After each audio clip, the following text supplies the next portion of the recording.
Hello, my B5000 Nation. How's everyone doing? Hopefully everyone's having a great day. If not, hope it gets better from here. We are back with a Mr. Nightmare. I forgot what it's one of them days. Let's start over. Hello, my Bill 1000 Nation. How's everyone doing today? Hopefully, everyone's having a great day. If not, I hope it gets better from here. We are back with another Mr. Nightmare. This one is titled 3 Disturbing True Horror Stories. I'm excited to get in today's video. If you guys are excited as I am, please go ahead, turn them lights down low, put on something comfy, couple, something special. Let's let's shit ourselves. Yeah.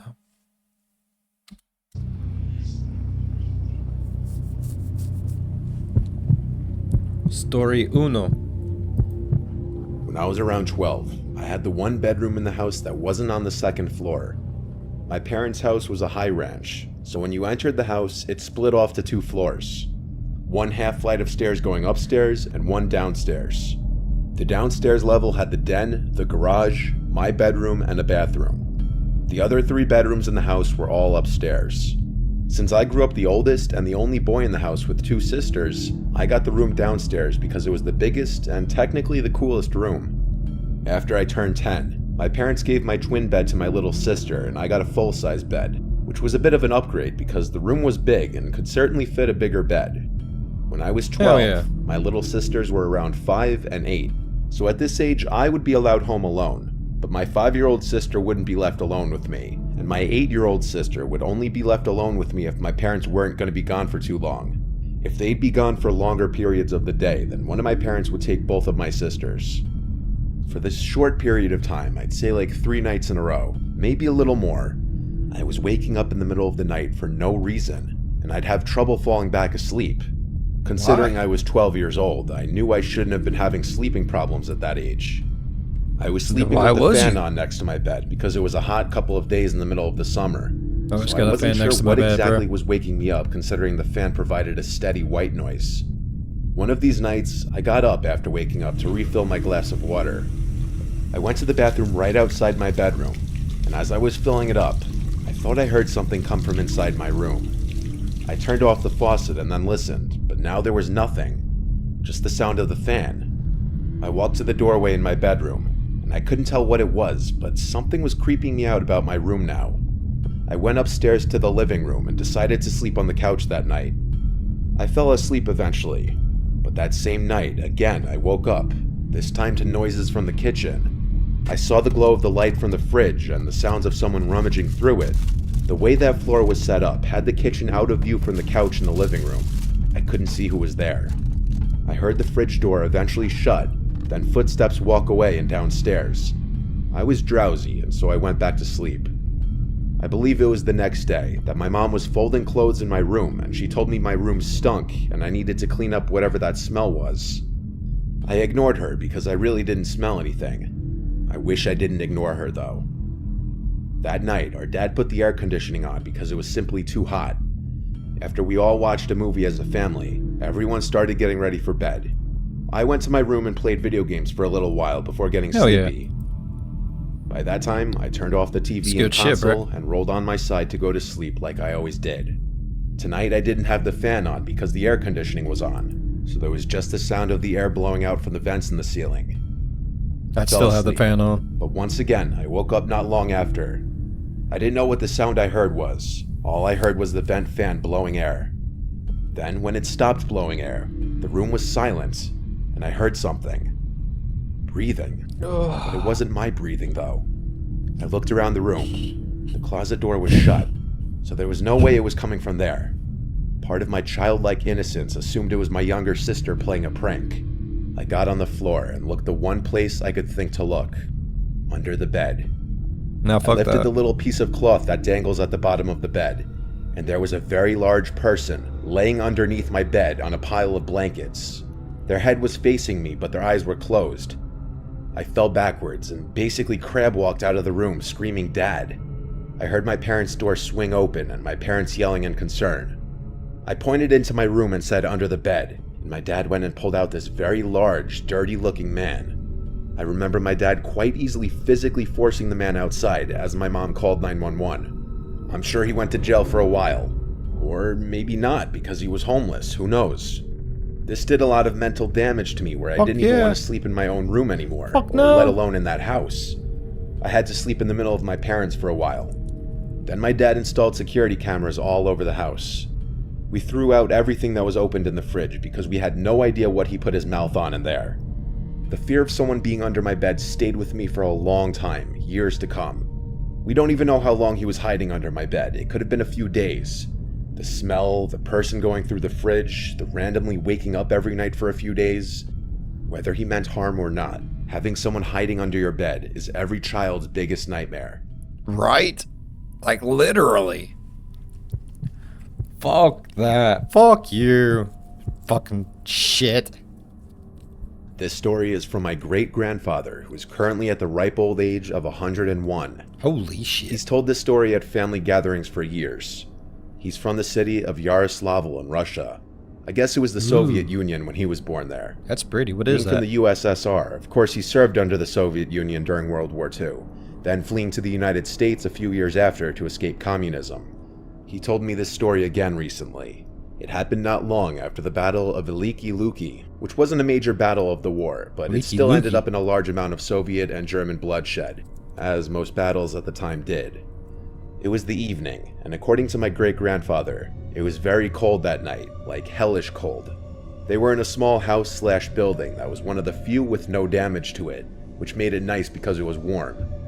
Him and his comrades were celebrating with drinks, songs, laughing, and joking, what you could imagine a celebration would look like. At some point in the evening, two fellow soldiers walked into the building. My great-grandfather and his friend Sergei didn't care for these two. It was apparently because they were loudmouths and were just unpleasant guys. Oh. Sergei asked my great-grandfather if he wanted to go out and have a smoke. He agreed, and the two put on their heavy coats and walked out into the freezing cold air. My great-grandfather pulled out a cigarette, as did Sergei, and then he lit both of their cigarettes.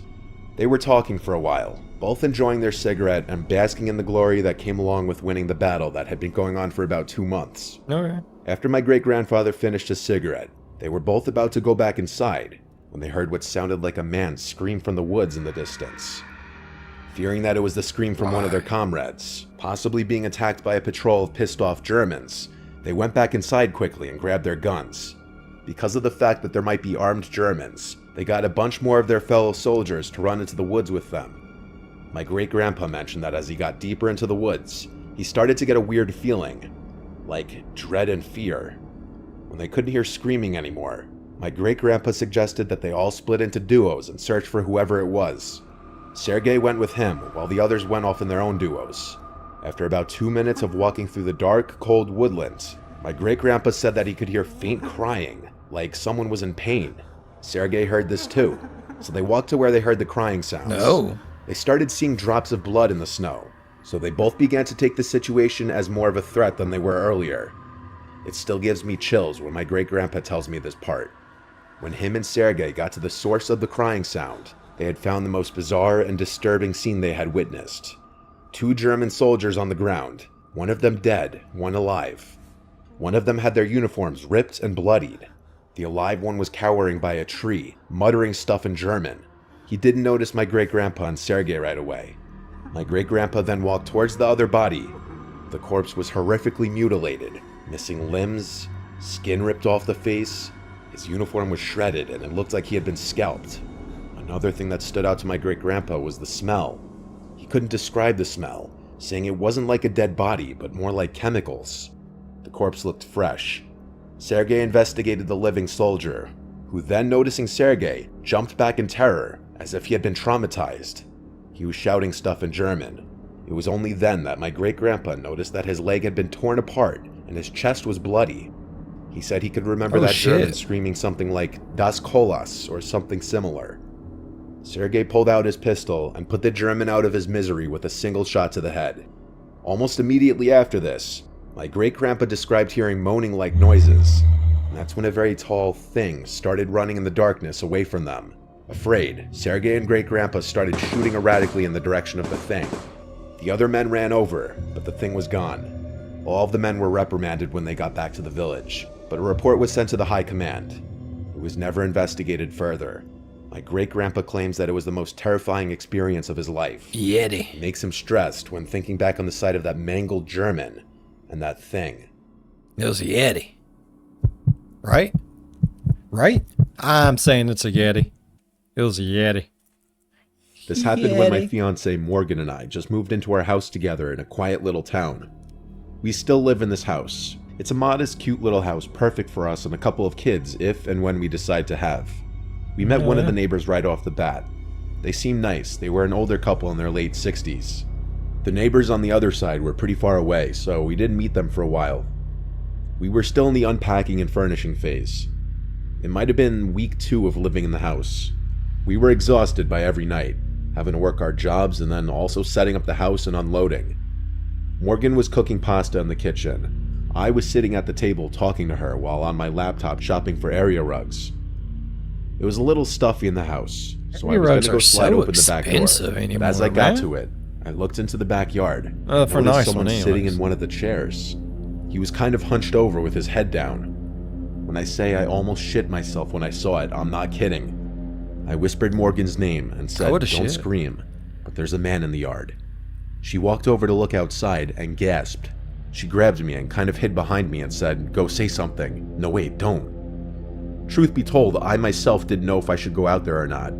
I'm not the biggest man, to be honest, and even though this guy had his back to us and was sitting down, he looked like he was bigger than me. Morgan suggested I knock on the glass. The bigger they are, the harder they fall. I didn't want to do it though, I was scared. The backyard is huge, but right outside the backyard door is a patio with the leftover furniture. The lights in the yard weren't on. We just saw him through the interior lights shining through the glass door, which meant he had to know we were in here. I said fuck it, knocked on the glass and yelled, "Hey, you need to get off our property." The man turned around and looked at me. He then got up with this half smile, almost like he was laughing. He looked 50. He had a really long gray beard and tattoos down to his wrists. He walked up to the glass. I made sure the door was locked. He stood on the other side of the glass door and shifted his gaze to Morgan. He started licking his lips and saying vile shit. I yelled, "All right, I'm calling the police." I closed the sliding blind to get him out of our faces. I called 911 and told the operator to please hurry and send police to our house. I could still hear the man on the other side of the door, now speaking at a very high volume, almost yelling, still saying disgusting things about Morgan. I put the phone to the glass so the operator could hear it. He made me stay on the phone until police would show up. Eventually it went quiet outside, and so I took a peek out the glass and the guy was gone. Still, I couldn't wait for police to arrive. And when they did, they searched the backyard, took a police report, and left. We thought it was over.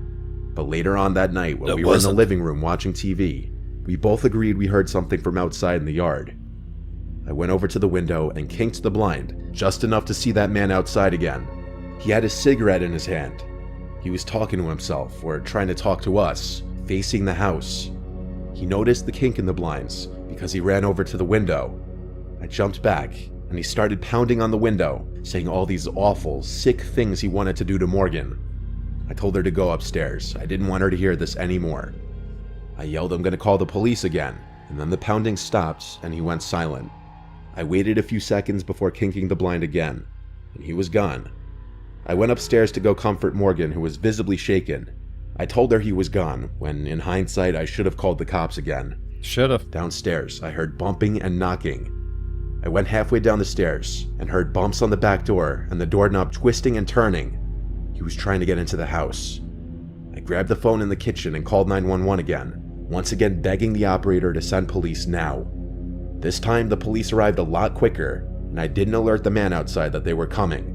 But unfortunately, by the time they showed up, that man disappeared again. It's very likely he just ran off into the trees deep in the backyard. He didn't come back again that night. Oh, thank God. The next day, we went around knocking on neighbors' doors, both introducing ourselves to those we hadn't met yet and asking them if they knew anyone matching the description of that man. What we found out was disturbing. A couple a few doors down from us knew that man. He was known for beating his ex-wife and having a drinking and drug problem, and generally just regarded as very dangerous. He lived around the block from us in a small, run-down house. That's the scariest part. We reported him to the police, but since we didn't have him on video, we couldn't press charges. We don't know if he still lives there because we haven't heard from or seen him in a long time. I hope it stays that way. All right. All right. Oh, Mr. Nightmare. Always coming in. Always coming in like a wrecking ball. All right. I really enjoy Mr. Nightmare videos. If you all enjoyed today's video as much as I did, please go down there, leave a thumbs up. It really helps the channel grow. While you're down there, go over and slap that subscribe button. Become part of the B5 Nation. We do some crazy stuff here. And if you ding that bell and turn on all notifications, you'll know when that crazy stuff happens. Maybe. All right. As always, be good to one another. I'll see you in the next one. Bye-bye.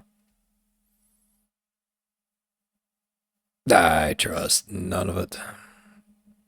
None of it.